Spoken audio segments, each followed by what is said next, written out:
घरचे जिमला जायला परमिशन देत नाही, मग हा व्हिडिओ तुझ्या घरच्यांना नक्की दाखव. घरच्यांना वाटतं पोरगा जिमला जाईल, काही पण जड उचलेल आणि त्याला काही लागून बिगून जाईल, म्हणून खूप लोक आपल्या मुलांना जिमला जाऊ देत नाही. Fitness, body building, power lifting या 3 वेगवेगळ्या गोष्टी आहेत. पण जर तुझा गोल फिटनेस असेल तर तू मॉडरेट वेट उचलून सुद्धा फिट राहू शकतो, बॉडी बनवू शकतो. असं काही नाही की जड उचलूनच तू फिट राहशील. आत्ताच्या जनरेशनसाठी फिटनेस खूप महत्त्वाची गोष्ट आहे. लोक दारू, सिगरेट अशा व्यसनांना हात लावायच्या आधी एकदाही विचार करत नाही.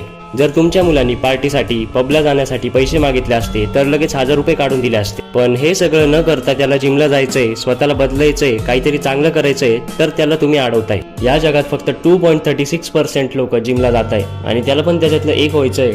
याच्यापेक्षा चांगली गोष्ट अजून काय असेल? जर तुमचा मुलगा तुमच्या जवळ जिमला जाण्यासाठी हट्ट करत असेल तर त्याला बिनधास्त जाऊ द्या, कारण त्याने एकदम बरोबर रस्ता निवडलाय. स्कूल आणि कॉलेजपेक्षा जिममुळे माणूस जास्त डिसिप्लिन मध्ये राहायला शिकतो. हा व्हिडिओ आवडला असेल तर मला फॉलो करून घे, तुझ्या घरच्यांना दाखव, मित्रांना शेअर